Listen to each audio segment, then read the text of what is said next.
எம்ஜிஆருக்கு கருணாநிதி செஞ்ச துரோகம், இல்லாட்டி கருணாநிதிக்கு எம்ஜிஆர் செஞ்ச துரோகம். எம்ஜிஆர் தீரமா இருப்பாரு, சண்டை போடுவாரு, சாத்தான் குளத்துக்கு போகாதீங்க அப்படின்னு சொன்னா தைரியமா போவாரு. இது ஒரு எம்ஜிஆர். ஆனா எந்த காலகட்டத்திலையும் மத்திய அரசை பகைச்சிக்காம அவங்க என்ன பண்ணினாலும் அதை ஏத்துக்கிட்டு போகக்கூடியவராகவும் எம்ஜிஆர் இருப்பாரு. ஒரு இடைத்தேர்தலில் எதிர்கட்சி ஜெயிக்கிறது அப்படிங்கிறது ரொம்ப கஷ்டம். அது புதுசாக உருவான ஒரு கட்சி. காமராஜரே அப்படியே கசந்து போய் நான் தண்ணி ஊற்றி நான் களை எடுத்து இப்படி நான் வளர்த்தி வச்சுருக்கேன், யாரோ ஒருத்தங்க கொண்டு போகிறதா அப்படின்னுலாம் அவர் திட்டுறாரு. எம்ஜிஆர் ரசிகர் மன்றங்கள்லாம் தங்களுக்கு ஒரு கொடியை போடுறாங்க. அதில் வித்தியாசமாக கருப்பு சிவப்பில் தாமரை போட்டிருப்பாங்க. பழைய ஏடிஎம்கேவோட அந்த ரசிகர் மன்றத்தோட சின்னம் அது. அதுக்கப்புறம் தாமரையை தூக்கிட்டு அந்த இடத்துல அண்ணாவை போட்டு ஒரு புது கட்சி ஆரம்பிக்குது. சிவாஜி திமுக விட்டு வெளியே போக வேண்டிய ஒரு நிலைமை வருது. போன உடனே ரொம்ப சந்தோஷப்பட்டது திமுக மொத்தமும் சோகமாக இருந்தாலும் ஒரே ஒருத்தர் மட்டும் சந்தோஷப்பட்டார். 1940களில் தமிழ் சினிமாவில் மிகவும் புகழ்பெற்ற பல நடிகர்கள் இருந்தாங்க. போன எபிசோடில் நம்ம தியாகராஜ பாகவதரை பற்றி பார்த்தோம். அதே மாதிரி திராவிட இயக்க சார்பில் கேஆர் ராமசாமி இருந்தார். அப்புறம் எம்கே ராதா இருந்தார். டிஆர் மகாலிங்கம் இருந்தார். இந்த மாதிரி ரொம்பவும் பிரபலமான நடிகர்கள் இருந்தாங்க. ஆனால் இந்த சூப்பர் ஸ்டார் பட்டம் வேற ஒருத்தருக்காக காத்திருந்தது. அவருக்கு இந்த மாதிரியான திறமைகள் எல்லாம் இல்லாமல் ஆனால் வேறு விதமான தனித்தன்மைகள் கொண்டிருந்த ஒருத்தருக்காக அது காத்திருந்தது. அது எப்படி அவர் அந்த இடத்துக்கு வந்தார் அப்படிங்கிறத இந்த எபிசோடில் நம்ம பார்க்கலாம். நான் சொன்னது உங்களுக்கு தெரிஞ்சிருக்கும். அது எம்ஜிஆர் தான். எம்ஜிஆரோட சொந்த ஊர் பாலக்காட்டுக்கு பக்கத்தில் இருக்கிற மருதூர். அவரோட அப்பா கோபால மேனன், அம்மா சத்யபாமா. அவங்க சின்ன வயதிலேயே இலங்கைக்கு போகிறாங்க. அங்கே எம்ஜிஆருக்கு 3 வயசு இருக்கும்போதே அவர் கோபால மேனன் காலமாயிடுறாரு. அதுக்கப்புறம் அவங்க இந்தியாவுக்கு வராங்க. இந்தியாவுக்கு வந்தோன்னா ரொம்ப கொடுமையான ஒரு வறுமை. ஒன்றா எம்ஜிஆரையும் அவரோட அண்ணன் சக்கரபாணியும் ரொம்ப சின்ன வயசுலேயே நாடக கம்பெனியில் அந்த அம்மா சேர்த்து விட்டுறாங்க. மதுரை ஒரிஜினல் பாய்ஸ் கம்பெனியில் இருக்கிறார் எம்ஜிஆரும் அவருடைய அண்ணன் சக்கரபாணியும் அதில் இருக்கிறாங்க. அந்த காலத்தில் நாடக நடிகர்கள்லாம் பயங்கரமான ஸ்டார்ஸ்லாம் இருப்பாங்க. இப்போ கிட்டப்பா, தியாகராஜ பாகவதர் கூட நாடகத்தில் தான் ஆரம்பித்தார். எம்ஜிஆர் அப்படியெல்லாம் ஒன்றும் அது மாதிரிலாம் அவர் பெருசாக இல்லை. அதுக்கு ஒரு முக்கியமான காரணம் என்னென்னா, எம்ஜிஆர் அந்த மாதிரியான ஒரு பாடகர் இல்லை. அந்த காலத்தில் ஒருத்தர் புகழ் பெறணும் அப்படின்னு சொன்னால் அவரோட பாட்டு திறமை ரொம்ப முக்கியமான ஒன்று. அதனால் அவருக்கு அந்த அளவுக்கு முக்கியமான ரோல்லாம் கிடைக்கல. நாடகத்தில் அவர் இருந்தார், ஆனால் பெருசாக அதில் அவர் வளர்ச்சி அடையலை. அவர் தெரிஞ்சுக்கிறாரு இனிமேல் சினிமாவுக்கு தான் காலம் அப்படிங்கிறத. ஆனால் அவர் சினிமாவுக்கு எப்படி ஓடுறது அப்படிங்கிறதையே அவர் பார்த்துட்டு இருக்கார். அப்போ அந்த காலத்தில் இந்த நாடக கம்பெனிகள்லாம் ரொம்ப ஸ்ட்ரிக்ட். இப்போ இருக்கிற அந்த கேம்ப்குழி ரொம்ப நினச்ச மாதிரிலாம் அதில் வெளியெல்லாம் போயிட முடியாது. அந்த மாதிரியான ஸ்ட்ரிக்டான ஒரு நிறுவனங்கள் தான் அந்த காலத்தில் இருந்தது. அவர் நினச்ச மாதிரி போக முடியல, அவரால் வெளியேற முடியல. சொல்லாமல் கொள்ளாமல் தான் அவரும் அவரோட அண்ணனும் அந்த கம்பெனிலேருந்து வெளியே போகிறாங்க. 19 வயசுக்கு முன்னாடியே அவர் சென்னை வர்றாரு. ஒரு படத்தில் நடிகருக்கு முயற்சி பண்ணுறாரு.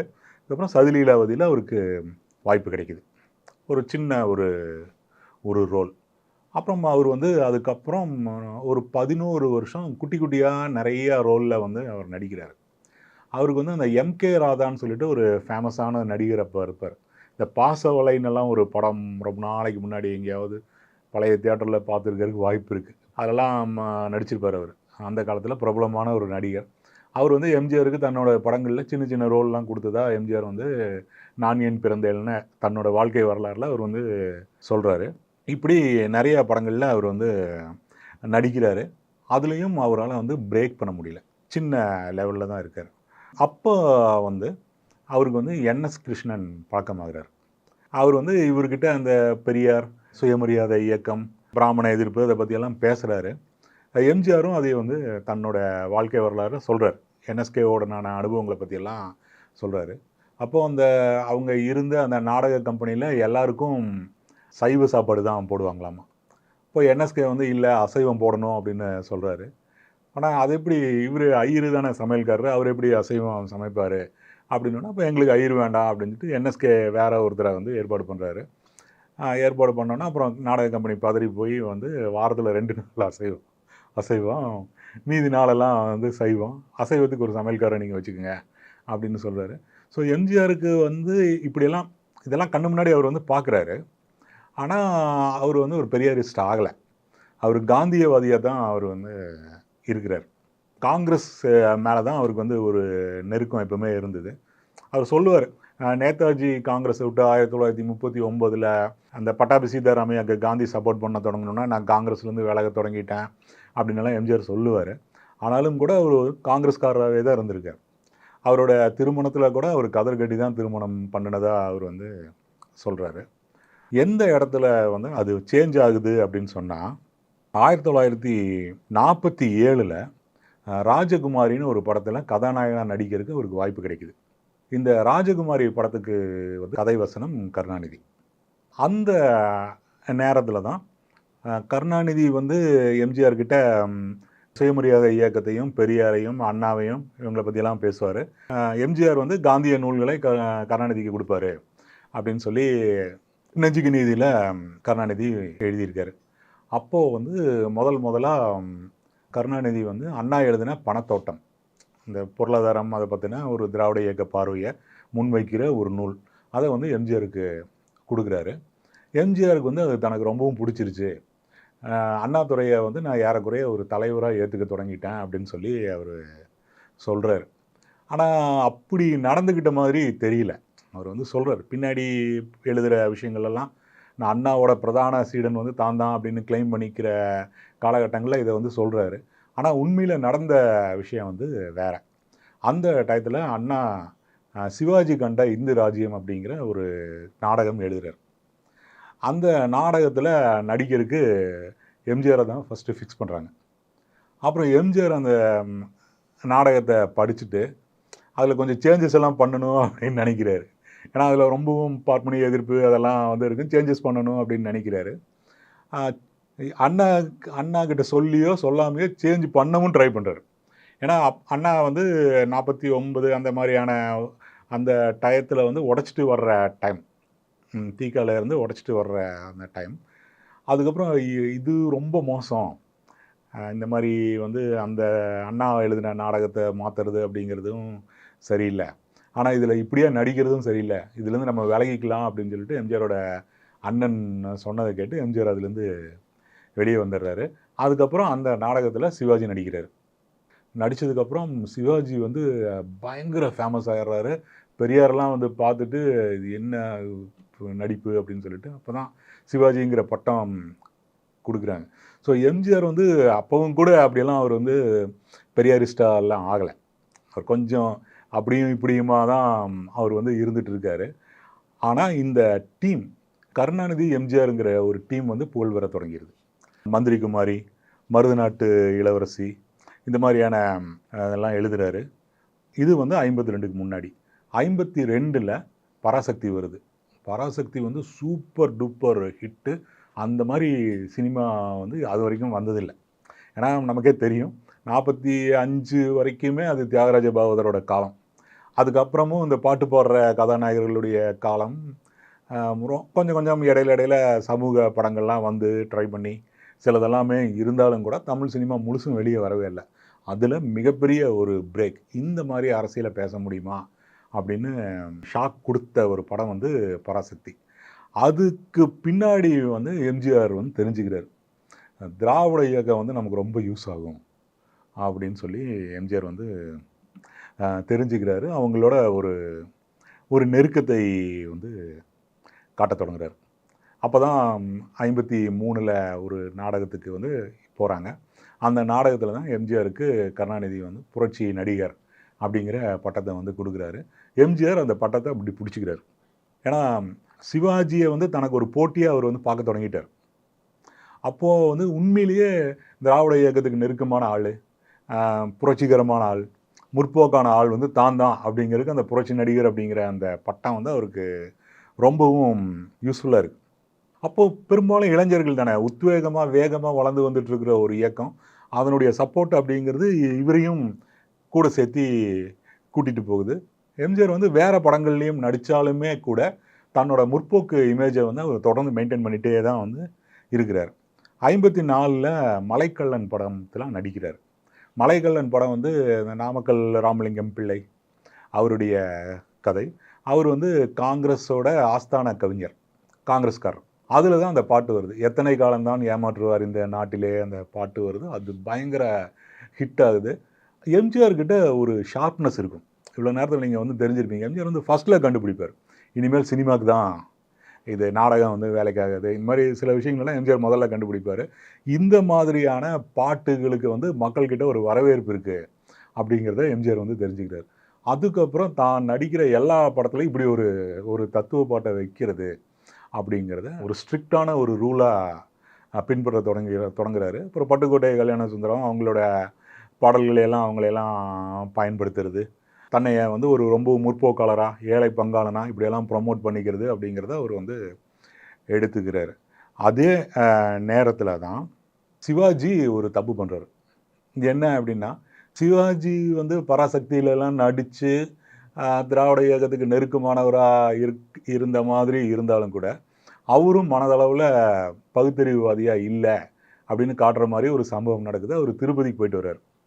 ஆனால் போயிட்டு வந்தோடனே கண்ணதாசன் அவர் மேலே பயங்கரமான ஒரு அட்டாக் வந்து நடத்துகிறார். திருப்பதி கணேசா அப்படின்னெல்லாம் வந்து கிண்டல் பண்ணுறாங்க.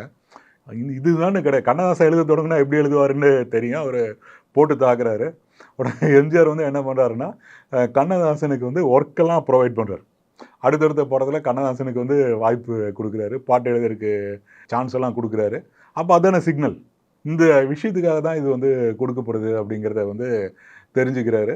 சிவாஜி வந்து திமுக விட்டு வெளியே போக வேண்டிய ஒரு நிலைமை வந்து வருது. போன உடனே ரொம்ப சந்தோஷப்பட்டது வந்து திமுக மொத்தமும் சோகமாக இருந்தாலும் ஒரே ஒருத்தர் மட்டும் சந்தோஷப்பட்டார். பட்டிருக்கணும், நமக்கு தெரியாது பட்டாரா இல்லையான்னு. எம்ஜிஆர் தான் அந்த ஒன் அண்ட் ஒன்லி அப்படின்னா எம்ஜிஆர் தான் அப்படின்னு சொல்கிறாங்க. அப்புறம் அடுத்தது வந்து மதுரை வீரன். அதெல்லாம் ஒரு தைரியம் தான். அந்த காலகட்டத்தில் கட்சி பின்னாடி இருக்குது அப்படிங்கிறது இருந்தாலுமே கூட, அந்த மாதிரியான சாதியம் ரொம்பவும் மூர்க்கமாக இருந்த ஒரு காலகட்டத்தில் இந்த மாதிரி உழைக்கும் மக்களுடைய தெய்வமான மதுரை வீரனோட கதையில் தான் ஹீரோவாக நடிக்கிறது அப்படிங்கிறது வந்து ஒரு இது. எம்ஜிஆர் வந்து அதை பண்ணுறாரு. அவருக்கு பின்னாடி வந்து திமுக இருக்குது. இல்லை அப்படின்னு சொன்னால் இதை பண்ணியிருப்பாரா, திமுக இல்லைன்னா எம்ஜிஆர் இதை பண்ணியிருப்பாரா அப்படிங்கிறது வந்து சந்தேகமான ஒரு விஷயந்தான். ஆனாலும் அவரோட துணிச்சலையும் குறைச்சி மதிப்பிட முடியாது. மதுரை வீரன் வந்து ஒரு கல்ட் கிளாசிக் ஆயிடுச்சு. அந்த மக்களுக்கு வந்து அவரை ரொம்பவும் மனசுக்கு நெருக்கமானவர், அவர் ஒரு அவதாரமாக பார்க்குற மாதிரி ஒரு படமாக வந்து மதுரை வீரன் ஆயிடுச்சு. ரொம்பவும் முக்கியமான ஒரு ஒரு படம். இந்த மாதிரி எம்ஜிஆர் தன்னோட ஸ்டேட்டஸை மேலே மேலே மேலே வந்து ஏற்றிகிட்டே வந்துட்டுருக்காரு. அந்த டயத்தில் தான் முதுகுளத்தூர் கலவரம் நடக்குது 57ல். தேவேந்திர குல வேளாளர் மக்களுக்கும் தேவர் மக்களுக்கும் அது வந்து நடக்குது. இமானுவேல் சேகரனுடைய கொலையை ஒட்டி இது வந்து வெடிக்குது. ஒரு மிகப்பெரிய ஒரு கலவரம். அப்போது முதலமைச்சராக இருந்தது வந்து காமராஜர். இப்போ காமராஜர் வந்து தேவேந்திர குல மக்களுக்கு ஆதரவாக தேவர்களுக்கு எதிராக இருக்கார் அப்படிங்கிற மாதிரி அந்த ஏரியாவில் ஒரு பார்வை வந்து இருக்குது. ஏன்னா நாடாருடைய பொருளாதார வளர்ச்சிக்கு இந்த தேவர் மக்கள் வந்து இடையூறாக இருக்காங்க. இதெல்லாம் இன்னும் ரொம்ப டீட்டெயிலான சமூகவியல் ஆய்வுகளில் தான் இதை நம்ம முடிவுக்கு வர முடியும். இப்படியான பார்வைகள் வந்து அப்போது இருந்தது. அதுக்கு தகுந்த மாதிரி தேவர் சமூகத்தை சேர்ந்த கொஞ்சம் பேரை ஃபேக் என்கவுண்டர் பண்ணுறாங்க. அதுக்கப்புறம் காங்கிரஸ் வந்து அந்த தேவர் பகுதிகளில் தங்களோட செல்வாக்கை வந்து குறைச்சிக்குது. இந்த கலவரம் நடந்துட்டு இருந்த காலகட்டத்தில் திமுக நடுநிலை வைக்குது. 2 கலவரம் கூடாது, அடக்கணும் அப்படிங்கிறதுக்கு தாண்டி 2 பேர்த்தில் யாராவது ஒருத்தர் பக்கம் சரி அப்படின்னு சொல்லி அது பேசாமையே இருக்குது. ஆனால் இந்த தேவர் பகுதிகளில் ஒரு வெற்றிடம் உருவாகுது இல்லையா, காங்கிரஸ் பலவீனம் அடையிறது, அந்த வெற்றிடத்தை வந்து திமுக பயன்படுத்திக்குது. அந்த பகுதியில் இந்த வெற்றிடத்தை திமுக நிரப்பருக்கு எம்ஜிஆருடைய சினிமாக்கள் வந்து யூஸ் ஆகுது. இப்போ இந்த இடைநிலை சாதி பகுதிகள்லையும் திமுக வந்து ஆழமாக வேறுன்றது. அதில் எம்ஜிஆர் வந்து ஒரு முக்கியமான ஒரு பங்காக இருக்கார் 60s. அதுக்கு அடுத்து தொடர்ந்து வந்த 60, 61, 62 அந்த மாதிரியான ஒரு காலகட்டத்தில் எம்ஜிஆர் வந்து ஒரு முக்கியமான ரோல் வந்து அதில் ப்ளே பண்ணுறாரு. அந்த டயத்துலையும் அதுக்கு பின்னாடியும் எம்ஜிஆர் வந்து தன்னோட மதுரை வீரன் இமேஜை வந்து காப்பாற்றிக்கிறதுக்காக குலை பகாவலி இப்படியெல்லாம் படங்கள்லாம் நடிக்கிறாரு. சிங்கத்தோட சண்டை போடுவார். தான் வந்து ஒரு அப்நார்மல், ஒரு ஸ்பெஷலான ஆள். தாய்க்கு பின் தாரம் படத்தில் காளையோட சண்டை, இப்படி வந்து அவர் எம்ஜிஆர் வந்து தன்னை வந்து ஒரு ஒரு பயங்கர வீரத்துக்கே அத்தாரிட்டி அப்படிங்கிற மாதிரியே அவர் தன்னை காட்டிக்குவார். அவரோட பேரே வாத்தியார் தானே. வாத்தியார் இருந்தால் மக்கள் வந்து சொல்லுவாங்க, வாத்தியார்னா அந்த ஊரில் இருக்கிற குஸ்தி வாத்தியார்கள் அவரை வந்து அப்படி தான் அவர் வந்து பார்ப்பாங்க. சிலம்பு சண்டை போடுவார், இந்த மான் கொம்பை வச்சு ஃபைட் போடுவார், இந்த மாதிரி அதை வந்து அவர் மெயின்டைன் பண்ணிகிட்டே இருக்கார். இப்போ புதுசாக திமுகக்குள்ளே வந்த இந்த இடைநிலை சாதிகள் இவங்களுக்கெல்லாம் இது இன்னமும் அப்பீல் ஆகுது, இந்த வீர இமேஜ். இது வந்து 2 பேருமே ஒருத்தர்னால ஒருத்தர் வந்து பலனடைகிறாங்க. திமுகனால எம்ஜிஆரும், எம்ஜிஆர்னால திமுகவும் தொடர்ந்து பலனடைகிறாங்க. ஆனால் எம்ஜிஆர் வந்து எப்பவுமே எம்ஜிஆர் வந்து ஒரு வித்தியாசமான ஒரு ஆளாகவே தான் இருக்கார். இந்த என் கடமைன்னு ஒரு படம் வந்து எம்ஜிஆர் எடுத்துகிட்டு இருக்கார்.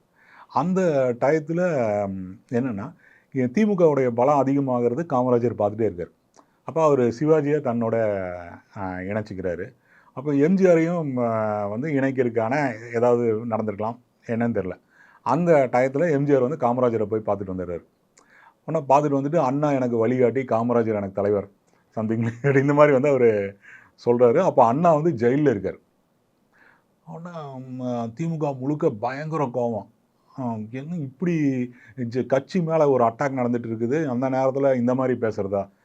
ஒருவேளை திமுக மேலே அந்த இந்திய எதிர்ப்பு போராட்டம் அதுக்கு முன்னையும் பின்னையும் நடந்த காலகட்டங்களில் இப்படியான ஒரு அட்டாக் வந்து கட்சி மேலே நடந்துட்டு இருக்கும்போது தான் விலகிக்கலாம் அப்படிங்கிற எண்ணம் கூட எம்ஜிஆருக்கு இருந்திருக்கலாம். காமராஜர் கூட வந்து போயிடலாம், பதவியில் இருக்கார், அப்படி வந்து கூட அவர் நினச்சிருக்கலாம். அதுக்கப்புறம் அந்த என் கடமை படம் வெளியே வருது, அது பயங்கர ஃப்ளாப் ஆயிடுது.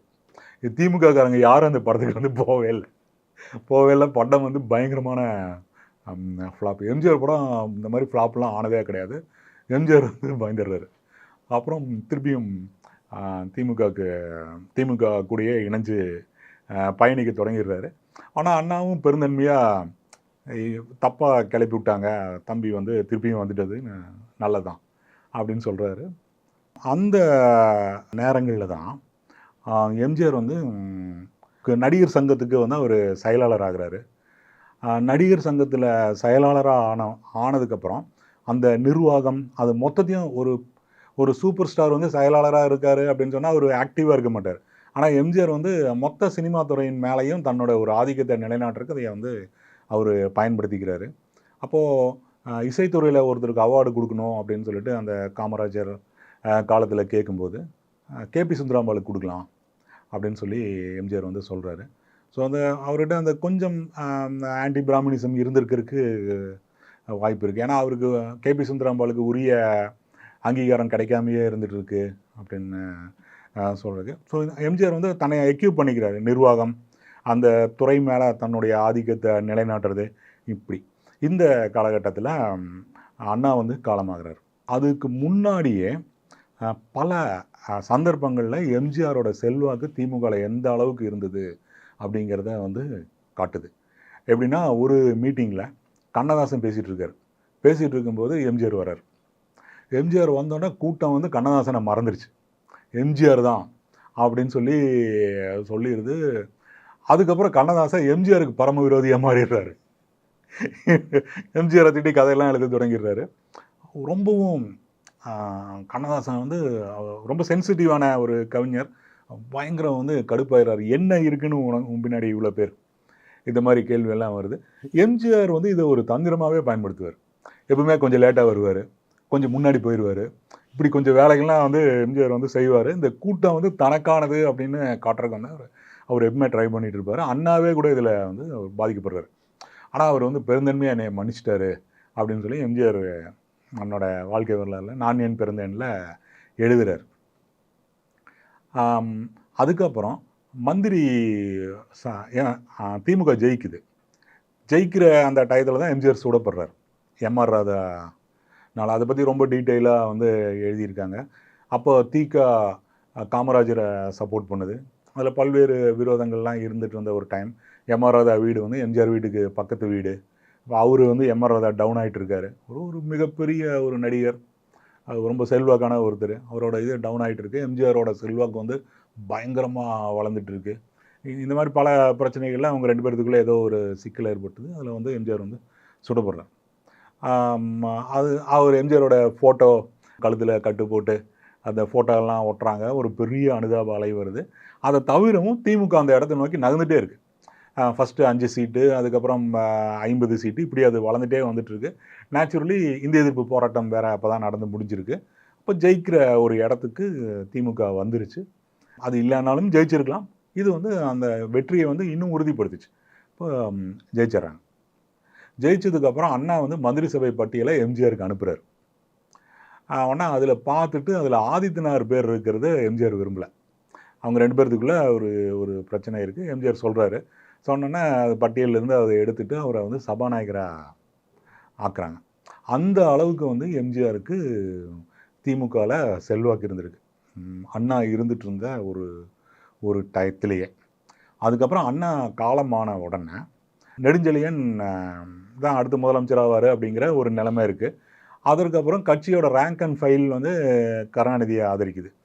ஏன்னா ஒரு ஃபைட்டிங் ஸ்பிரிட் உள்ள ஒரு தலைமை, சினிமா கூட தொடர்புள்ள ஏதோ ஒரு கவர்ச்சிகரமான ஒருத்தர் வந்தால் நல்லாயிருக்கும் அப்படின்னு சொல்லி தோழர்கள் எல்லாம் கட்சிக்காரங்க எல்லாம் நினச்சிருக்கிறதுக்கு வாய்ப்பு இருக்குது. நெடுஞ்செழியனை நம்ம அப்படியான ஒரு அட்ராக்டிவான லீடராக பார்க்க முடியாது. அப்போ கருணாநிதி பின்னாடி நின்று இருக்கிறதுக்கு வாய்ப்பு இருக்குது.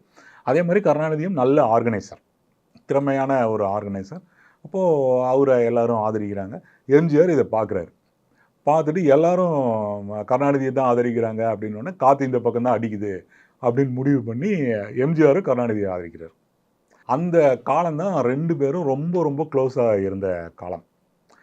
எம்ஜிஆருக்கு வந்து பல பதவிகள் இதெல்லாம் வந்து கிடைக்குது.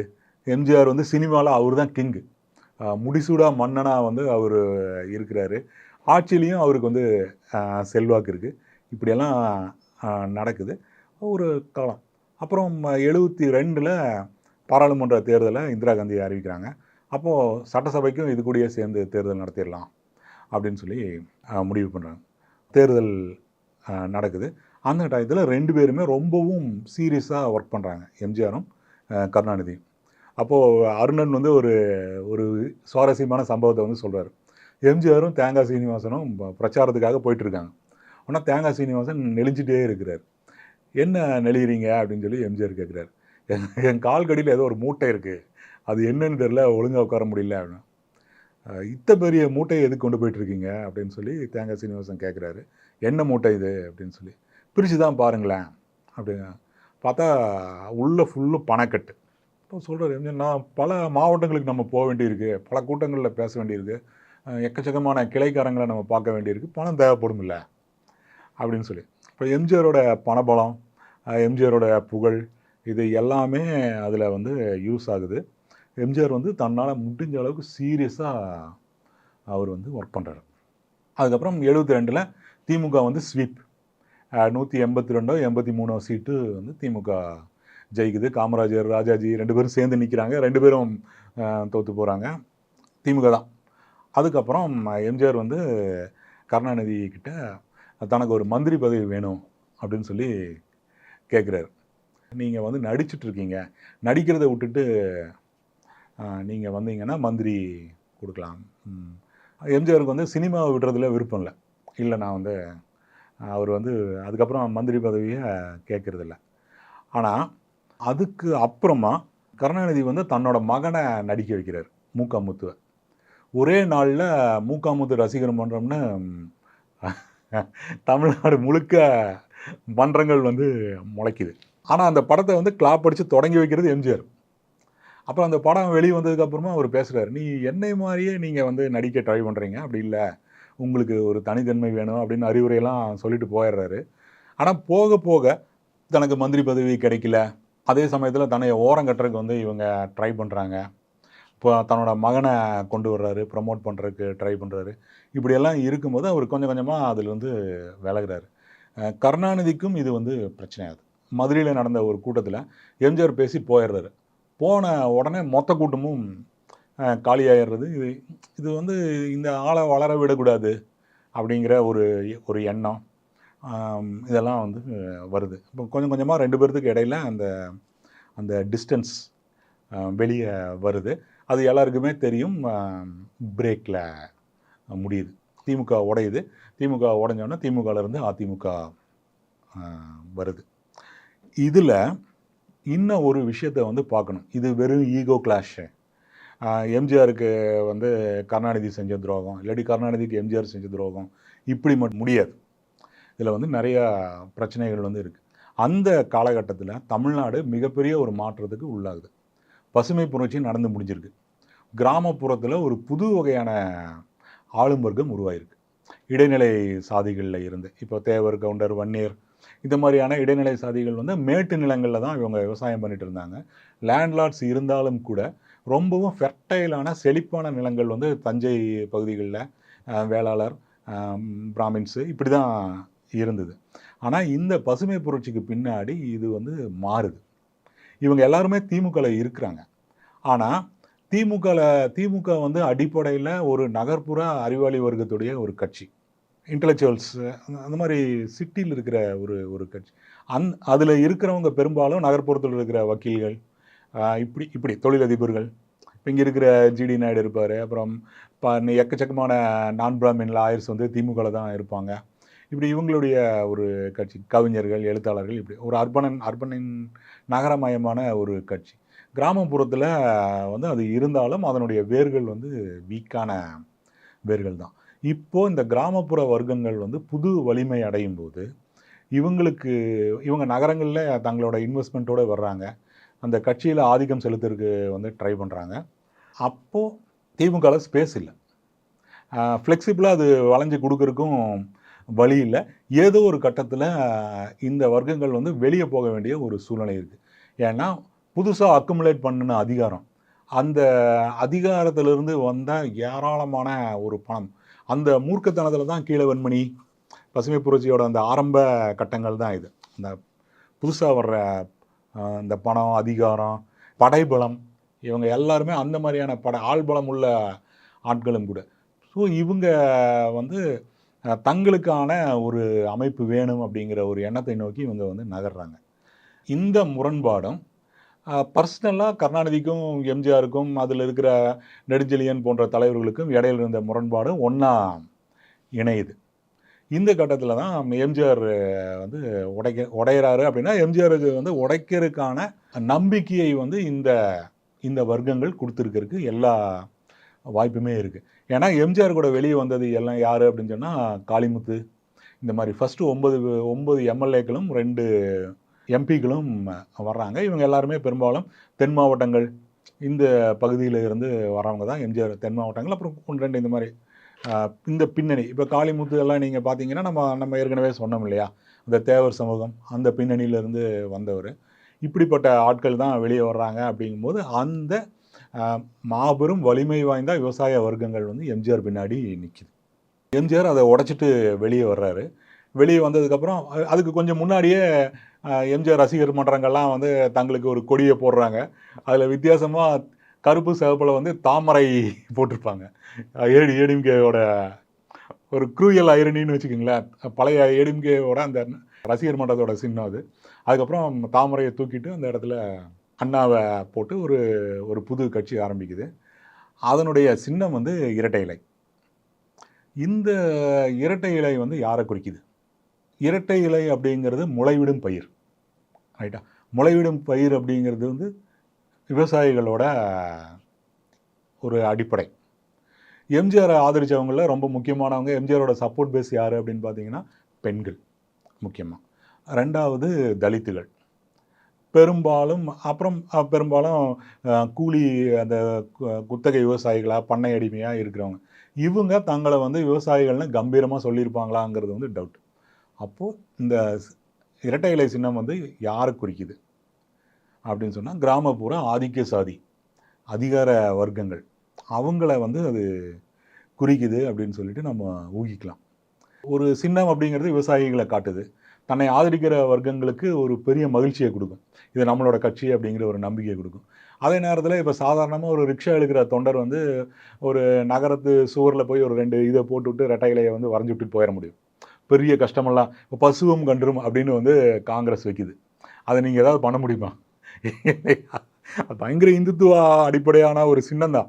ஆனால் ஒரு தொண்டர்னால அதை வரைய முடியுமா? இதோட ஷார்ப்னஸ், புத்திசாலித்தனம் இருக்கு இல்லையா? எம்ஜிஆர் வந்து அதை எடுத்துக்கிறார். அதுக்கப்புறம் எம்ஜிஆர் வந்து தொடர்ந்து முன்னேறுறது அப்படிங்கிற இதில் தான் போகிறாரு. ஒரு 2 வருஷம் எம்ஜிஆர் வந்து திமுகவை பின்னி எடுக்கிறார். தொடர்ந்து வந்து கூட்டங்கள், ஒரு பெரிய ஹர்த்தால், எல்லா விதமான கலைபுரமும் அதில் வந்து நடக்குது. சட்டசபையிலலாம் பயங்கர ரகலம் நடக்குது. அப்போ இருந்த சபாநாயகர் மதியழகன் வந்து எம்ஜிஆரோட ஆதரவாளராக இருக்கார்.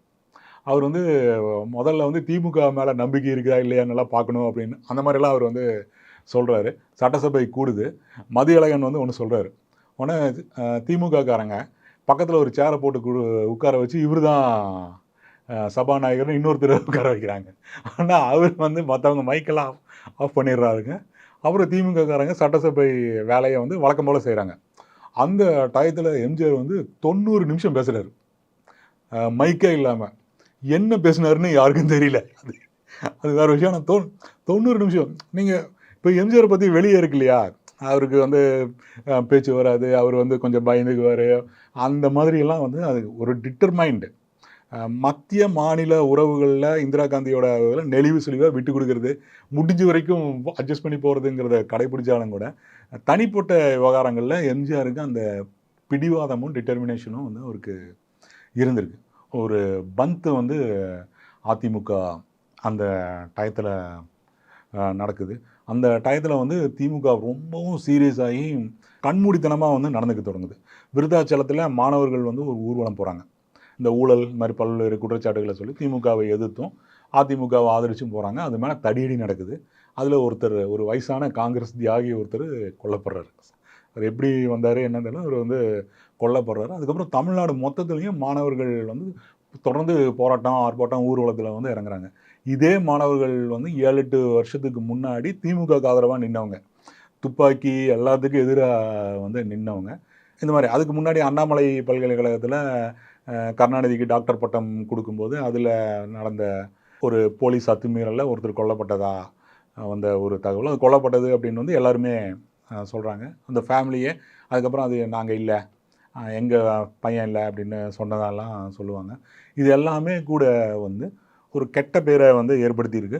இப்படி பல்வேறு தரப்பு மக்கள்கிட்ட அதில் பிரச்சனை இருக்குது. அப்போது எம்ஜிஆர் வந்து 2 விதமாக சினிமாலையும் கான்சன்ட்ரேட் பண்ணுறாரு, அப்போ வர்ற இடைத்தேர்தல்கள்லையும் தொடர்ந்து எம்ஜிஆர் வந்து நிற்கிறார். அந்த காலகட்டத்தில் வந்து சினிமாவை பார்த்தீங்க அப்படின்னு சொன்னால் அவருக்கு வந்து அந்த சமூகத்தை பற்றின புரிதல் வந்து நமக்கு வந்து பளிச்சுன்னு தெரியும். உதாரணத்துக்கு உரிமை குரல் படம் எடுத்துக்கங்க. உரிமை குரல் படத்தையும் பாருங்கள். கண் சிவந்தால் மண் சிவக்கும்னு நம்ம தோழர்கள் எடுத்த படத்தையும் பாருங்கள். கண் சிவந்தால் மண் சிவக்கும் கீழவெண்மணி அடிப்படையாக கொண்ட ஒரு படம். அந்த படத்தில் குருதிப்புணல் நாவலை அடிப்படையாக கொண்டது. அந்த படத்தில் இருக்கிற பிரச்சனைக்கு குருதிப்புணல் தான் காரணம். ஆனால் என்ன கிராமத்தில் என்ன பிரச்சனை அப்படிங்கிறத வந்து நீங்கள் அவ்வளோ ஈஸியாக டக்குன்னு பிடிச்சிட முடியாது. கண் சிவந்தால் மண் சிவக்கும் நல்ல படம், குவாலிட்டி சினிமாங்கிற கலையை அந்த அடிப்படையில் தமிழ் சினிமாவில் ரொம்ப முக்கியமான அட்டகாசமான படம். ஆனால் கிராமத்தில் இஷ்யூ என்ன அப்படிங்கிறது வந்து அதில் சிக்கல் இருக்குது. ஆனால் உரிமை குரல் பாருங்கள், அது வந்து எப்படின்னா 1 நம்பர் மசாலா. அந்த படத்தில் கூலி, ஏழை, நடுத்தர விவசாயிகளோட பிரச்சனை என்னவோ அதை வந்து எம்ஜிஆர் கரெக்டாக பிடிச்சிருப்பார். தங்களுடைய நிலத்தையும் தங்கள் குடும்பத்து பெண்களையும் நிலப்பிரபுக்களோட ஆதிக்கத்திலிருந்து காப்பாற்றுறது தான் அந்த காலத்தில் மிகப்பெரிய ஒரு பிரச்சனையாக இருந்திருக்கு. இந்திய கிராமப்புறங்கள் வந்து ஒரு கொந்தளிப்பான ஒரு சூழ்நிலையில் இருந்ததுக்கும் அதுதான் காரணம். அதை வந்து எம்ஜிஆர் கரெக்டாக ஹேண்டில் பண்ணியிருப்பார். அவர் பாணியில் பண்ணுவாருன்னு வைங்க, அது வேறு விஷயம். ஆனால் எம்ஜிஆருக்கு இஷ்யூ தெரியும், மக்களுக்கு என்ன பிடிக்கும், மக்களோட பிரச்சனை வந்து என்ன அப்படிங்கிறது எம்ஜிஆருக்கு வந்து நல்லாவே தெரியும். அதை வந்து அவர் சொல்கிறார். உரிமை குரலும் எம்ஜிஆர் எடுக்கிறார், உலகம் சுற்றும் வாலிபனும் எடுக்கிறார். அதில் எந்த அரசியலுமே இருக்காது. ஆனால் தனக்கு ஒரு இன்டெலெக்சுவல் இமேஜ், எனக்கு உலகத்தையே அழிக்கிற சக்தி எனக்கு இருந்தாலும் நான் அழிக்க மாட்டேன் அப்படியும் வந்து எம்ஜிஆர் பேசுவார், இப்படியும் பேசுவார். இப்படி வந்து படங்கள்லாம் வருது எம்ஜிஆரோட படங்கள். அதே நேரத்தில் எம்ஜிஆர் வந்து திமுகவுக்கு எதிராக ஊழல் குற்றச்சாட்டுகளை எல்லா பக்கத்தில் இருந்தும் திரட்டுறது. பழைய முதலமைச்சர் பக்தவச்சலம் தான் எம்ஜிஆருக்கு வந்து திமுக மேலே குற்றச்சாட்டுகளை ஒன்றா திரட்டுறதுக்கு உதவுனார் அப்படின்னு சொல்லுவாங்க. அப்புறம் பக்தவச்சலம் வந்து சீக்கிரட்டாக திரட்டி கொடுக்குறாரு. அதில் ஒரு பகுதியை அதிமுகவும் இன்னொரு பகுதியை வந்து சிபிஐயும் கொண்டு போய் கவர்னர்கிட்ட கொடுக்குறாங்க. அதுக்கப்புறம் இவங்க வந்து ஃப்ளைட் ஏறி டெல்லிக்கு போகிறாங்க. கல்யாண சுந்தரமும் எம்ஜிஆரும் போய் ஜனாதிபதி கிட்ட கொடுக்குறாங்க. ஆனால் ஜனாதிபதி வந்து இந்திரா காந்தி கிட்ட அதை அனுப்பி வைக்கிறாங்க. இந்திரா காந்தி அதை பார்த்தோன்னே குதூகலமாயிட்டாங்க. ஒரு கட்டச்சான் ஒருத்தன் அப்படின்னு சொல்லி அதை வந்து அவங்க வாங்கி வச்சுக்கிறாங்க. அப்போதைக்கு எதுவும் செய்கிறதில்ல, இருக்கட்டும் யூஸ் பண்ணலாம் அப்படின்னு. அதுதான் பின்னாடி சர்க்காரியா கமிஷனாக மாறுது. டிஸ்மிஸ் பண்ணப்பட்ட பின்னாடி திமுக மேலே அந்த சர்க்காரியா கமிஷன் அப்படின்னு சொல்லி வந்து இன்றைக்கி வரைக்கும் அதை பிடிச்சி ஆட்டிக்கிட்டு ஏதாவது சொல்லுவாங்களே, அந்த மாதிரி வரி இல்லவே இல்லை ஆனால் இருக்கிறதா சொல்கிறாங்க. பாட்டிகள் விஞ்ஞானபூர்வமான ஊழல் இப்படின்னெல்லாம் அப்படிலாம் வந்து சொல்கிற அந்த டயத்தோட எம்ஜிஆர் திமுகவில் தான் இருக்கிறார். அந்த 4 வருஷம் 72 வரைக்கும் அவர் எம்ஜிஆர் திமுகவில் தானே இருக்கிறார். ஸோ இந்த மாதிரி பல விஷயங்கள்லாம் வந்து எம்ஜிஆரோட இதில் நடக்குது. ஆனால் எம்ஜிஆருக்கு வந்து ஒன்று வந்து எம்ஜிஆர் ரொம்ப நல்லா தெரிஞ்சு வச்சுருந்தார். தன்னோட சூப்பர் ஸ்டார் இமேஜை கைவிட்டுட்டோம் அப்படின்னு சொன்னால் அரசியலில் தனக்கு வந்து இடம் இல்லை அப்படிங்கிறத எம்ஜிஆர் வந்து ரொம்பவும் நல்லாவே தெரிஞ்சு வச்சுருக்கார். அதை வந்து அவர் தொடர்ந்து அவர் வந்து ஃபாலோ பண்ணுறாரு. அதில் இந்த சூப்பர் ஸ்டார் இமேஜை ஃபாலோ பண்ணுற அந்த நேரத்தில் அவர் எந்த கட்டத்துலேயும் நல்ல சினிமா அப்படின்னலாம் இருக்குல்ல. அப்போ ரேலாம் பீக்கில் இருந்த ஒரு டைம், கேரளாவில் இருந்த இந்த செம்மீன் இதெல்லாம் வருது. இந்த மாதிரியான ஒன்று வந்து தன்னோட படங்களை தலை காட்டிடக்கூடாதுங்கிறதுலையும் அவர் வந்து ரொம்பவும் கவனத்தோடையும் அக்கறையோடையும் அவர் வந்து இருக்கிறார். எம்ஜிஆரை பற்றி வேடிக்கையாக ஒன்று வந்து சொல்லுவாங்க. சிவாஜி வந்து ரிக்ஷாக்காரனாக நடிக்கிறாருன்னு வைங்களேன். உண்மையிலே ஒரு ரிக்ஷாக்காரன் எப்படி இருக்கிறாரோ அப்படி, ஆனால் வழக்கமான ரிக்ஷாக்காரனை விட கொஞ்சம் அதிகமாக மெலோ ட்ராமாட்டிக்காக அந்த அவருடைய சிவாஜியோட படங்கள் இருக்கும். எம்ஜிஆர் வந்து ஒரு ரிக்ஷாக்காரன் தான் எப்படி இருக்கணும்னு ஆசைப்படுவாரோ அந்த மாதிரி எம்ஜிஆர் வந்து நடிப்பார். ரொம்பவும் பேரழகியான ஒரு கதாநாயகி, அப்படியே ஒரு எக்ஸாட்டிக் லொக்கேஷன்ஸில் வந்து பாட்டு டான்ஸு, அப்படியே கோடி ரூபாய் கையில் கொடுத்தாலும் அப்படியே மக்களை கூப்பிட்டு கொடுக்குறது, இப்படியெல்லாம் இப்படியும் இருப்பார், அப்படி இருப்பார், இதை எதிர்த்து போராடுவார், அதை எதிர்த்து போராடுவார். அவருக்கு தேவையான எல்லாமே படத்தில் கிடைக்கும். இதுதான் மக்களோட ஒரு ஒரு எதிர்பார்ப்பு. அதை வந்து எம்ஜிஆர் தன்னோட படங்களில் தொடர்ந்து காட்டிகிட்டே இருக்கிறாரு. அப்போ வந்து இடைத்தேர்தல்கள் நடக்குது. இடைத்தேர்தல்கள்லேயே தெரியுது என்ன நடக்குது அப்படின்னு சொல்லி. ஃபஸ்ட்டு திண்டுக்கல்லில் ஒரு தேர்தல் நடக்குது. திண்டுக்கல்லில் அதிமுக நிற்கிது. அதிமுக பயங்கரமான ஹிட்டு, ஜெயிச்சிருச்சு.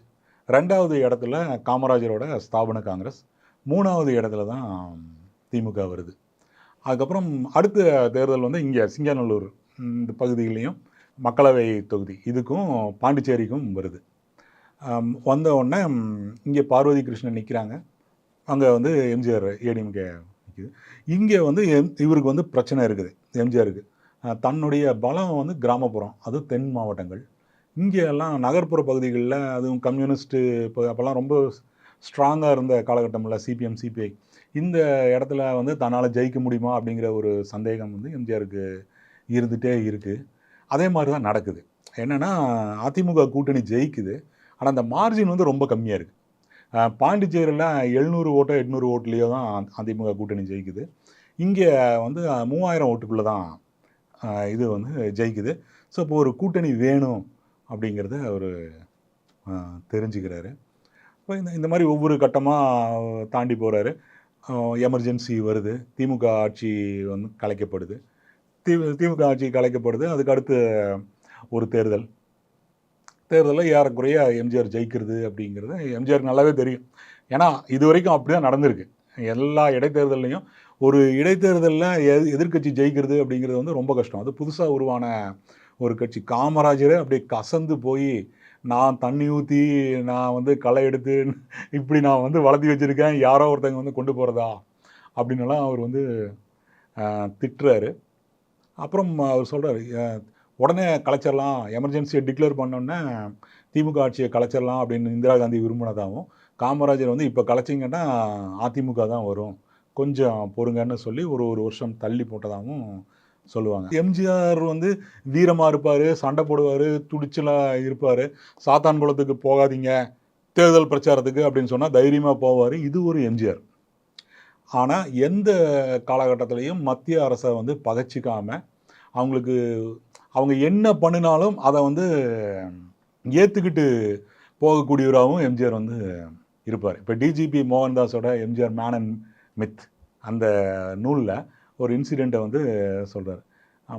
இந்தியா இலங்கை ஒப்பந்தம் வரும்போது எம்ஜிஆர் வந்து சொல்கிறார், ஏன் இது எப்படி சரியாக இருக்கும், அவங்களையும் சேர்த்து வச்சு தானே பேசணும், இந்தியா எப்படி இலங்கையோட ஒப்பந்தம் போடலாம் அப்படின்னெல்லாம் பேசுகிறாரு. மீட்டிங்கில் போனோன்னா இந்த ஒப்பந்தத்தை எதிர்க்கிறவங்களாம் தேச துரோகிகள்னு பேசுகிறாரு. அந்த இடத்துல வந்து எம்ஜிஆர் வந்து ரொம்பவும் மத்திய அரசை வந்து எந்த காரணத்தை முன்னிட்டு எதுக்காகவும் பகிச்சிக்க கூடாது அப்படிங்கிறதுல அவர் வந்து ரொம்பவும் டஃப்பாக இருப்பார். இப்போது நக்சல் வேட்டை அப்படின்னு சொல்லி பார்த்தா தமிழ்நாட்டில் அது வரைக்கும் பார்க்காத குரூரம் அங்கே நடந்தது. கீழே வெண்மணியில் ஒன்று நடந்தது அப்படின்னு சொன்னால் தருமபுரியில் அதே விஷயம் அதை விட பன்மடங்கு குரூரத்தோடு நடந்தது. அதில் கொல்லப்பட்டவங்களில் நக்சலைட்டுகள் வந்து கொஞ்சம் இருக்கலாம், அப்பாவி மக்கள் தான் அதிகம். பல நூற்றுக்கணக்கான கிராமங்கள் வந்து போலீஸ்னால் தாக்கப்பட்டுச்சு. ஒரு 4 போலீஸ்காரங்க ஒரு கிராமத்தை ரைட் பண்ணுறாங்க. அதில் 2 நக்சலைட்டுகளை பிடிக்கிறாங்க. பிடிச்சி நிர்வாணப்படுத்தி அவங்களோட வழக்கப்படி அம்பாசடர் காரில் அதுக்குள்ளே போட்டு அவங்கள மிதிச்சுட்டு உட்காந்துட்டு போயிட்டுருக்காங்க. அதில் ஒரு நக்சலைட் வந்து தான் மடியில் இருக்கிற குண்டை எடுத்து இன்ஸ்பெக்டரோட மடியில் போட்டார். குண்டு வெடிச்சதில் 4 போலீஸ்காரங்களும் செத்துட்டாங்க, 2 நக்சலைட்டும் ஆஸ்பத்திரிக்கு போய் ஆஸ்பத்திரியில் செத்துட்டாங்க அப்படின்னு சொல்லிட்டு நியூஸ் வருது. இப்போ அதை ஆய்வு பண்ணவங்க வந்து எப்படி அப்படின்னு பார்க்குறாங்க அப்படின்னா, இன்ஸ்பெக்டரோட காயத்தை பார்க்குறாங்க. அப்புறம் மற்றவங்களுடைய காயம், போஸ்ட்மார்ட்டம் ரிப்போர்ட் எல்லாம் வச்சு பார்க்கும்போது இன்ஸ்பெக்டரோட தொடப்பகுதி வந்து பிஞ்சிருக்கு அப்படின்னு இருக்கு. அப்போ நக்சலைட்டுகள் அப்படின்னு சொல்லி சந்தேகப்படுற யாரை பிடிச்சாலும் அவங்கள வந்து உட்கார வச்சு எந்திரிக்க சொல்லுவாங்களாம். ஏன்னா ஆசனவாய் பகுதியில் ஏதாவது ஒளிச்சு வச்சுருந்தா அது வெளியே வந்துடும் அப்படிங்கிறது. அந்த அளவுக்கு தேடின பின்னாடி தான் போலீஸ் வந்து கூட்டிகிட்டு போவாங்க. அப்புறம் அந்த கிராம மக்கள் வந்து அப்படி எந்த நக்சலைட்டையும் எங்கள் ஊரில் பிடிக்கல அப்படின்ட்டு அவங்க 2 பேரோட பேரை சொல்கிறாங்க. இவங்க நக்சலைட் கிடையாது, இவங்க வேற ஆளுங்க அப்படின்ட்டு. அப்புறம் கயிறு கட்டி கீழே அம்பாசடருக்காரர் நமக்கு தெரியும், அது கீழே படுக்க போட்டிருக்கிறவங்க எப்படி குண்டு எடுத்து போடுவான்.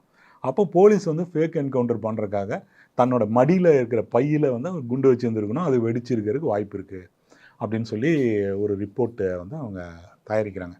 அவங்க வரும்போது இந்த மனித உரிமை ஆர்வலர்கள் ரொம்ப இந்தியா முழுக்க புகழ்பெற்றவங்க வர்றாங்க. அவங்க ஓட்டலை வந்து அட்டாக் பண்ணுறாங்க. தேவாரம் தலைமையிலான போலீஸும் உள்ளூர் ரவுடிகளும் சேர்ந்து அட்டாக் பண்ணாங்க திருப்பத்தூர் சிட்டியில். இப்போ திருப்பத்தூர் சிட்டியில் இது நடக்குது அப்படின்னு சொன்னால் கிராமப்புறங்களில் என்ன நடந்திருக்கும் அப்படின்னு. அதுக்கு பேர் வந்து ஆப்ரேஷன் அஜந்தா. எம்ஜிஆர் தான் இதை தலைமை தாங்கி நடத்துகிறாரு. டிஜிபி மோகன்தாஸையும் தேவாரத்தையும் அந்த வேலைக்கு வந்து அனுப்புகிறார். டிஜிபி மோகன்தாஸ் வந்து பின்னணியில் இருந்துட்டு பணம், ஆள், எல்லாம் அந்த லாஜிஸ்டிக்ஸ் எல்லாத்தையும் ஒருங்கிணைக்கிறாரு. தேவாரம் அந்த இதை வந்து நடத்துகிறார். இது வந்து ஒரு எம்ஜிஆர். ரோட்டில் போயிட்டுருக்கிற ஒரு லேடியை போயிட்டுருக்காங்கன்னா டக்குன்னு நிறுத்தி செருப்பை கழட்டி கொடுத்து அது ஒரு எம்ஜிஆர். என்ன அப்படிங்கிறத நம்ம வந்து முடிவு பண்ணிக்கலாம். ஆனால் இந்த கேரக்டர் அப்படிங்கிறது வந்து ஒரு அரசுடைய கேரக்டர். அதிமுகவுடைய பின்புலமாக இருக்கிற கிராமப்புற பணக்கார விவசாயிகள், பேசிக்கலி நிலப்பிரபுத்துவ வர்க்கத்தோட கேரக்டர். எல்லாத்தையுமே அதீத தீவிரத்தோட அணுகிறது, மூர்க்கமாக அணுகிறது அப்படிங்கிறது அந்த கேரக்டர் வந்து அந்த ஆட்சி காலம் மொத்தமும், பின்னாடி ஜெயலலிதா ஆட்சி காலம் மொத்தத்துலேயும் அது வந்து இருந்தது. ஃபயரிங்கு, தடா, என்எஸ்ஏ, குண்டாஸ் ஆக்டு, இந்த மாதிரிலாம் கஞ்சா வழக்கு போடுறதுல இருந்து இப்படி பல்வேறு விதமான விஷயங்கள்லாம் நடந்துட்டு இருக்கிறது அப்படிங்கிறது அந்த கட்சியுடைய அந்த வர்க்க கேரக்டரில் இருந்து வருது. அதீதமாக ரியாக்ட் பண்ணுறது அப்படிங்கிறதுலேருந்து. ஸோ ஒரு சூப்பர் ஸ்டார் வந்து தன்னோட திறமை, தன்னோட ஒரு புரிதல், புத்திசாலித்தனம் இதனால் ஒரு இடத்துக்கு வர்றாரு. அதே நேரத்தில் புதுசாக வளர்ச்சி அடைந்த வர்க்கங்கள் வந்து அவர் கரெக்டாக செலக்ட் பண்ணுறாங்க. இது ரெண்டும் ஜாடிக்கேற்ற மூடி அல்லது பூட்டுக்கு தகுந்த சாவிங்கிற மாதிரி ஒன்றா சேரும்போது ஒரு ரொம்பவும் பவர்ஃபுல்லான ஒரு கட்சி வந்து உருவாகுது. அந்த கட்சி வந்து அடுத்த 50 வருஷத்தில் 30 வருஷம் தமிழ்நாட்டை ஆளுது. இப்போ அதே மாதிரி இன்னொரு கட்சி வந்ததுக்கப்புறம் அதனுடைய இருப்பு வந்து கேள்விக்குறியாகுது. இதை நம்ம எல்லோரும் கண்ணு முன்னாடி பார்த்துட்டு வந்து இருக்கோம். இந்த இடத்துல இந்த எம்ஜிஆர் எபிசோட முடிச்சுக்கலாம். வணக்கம்.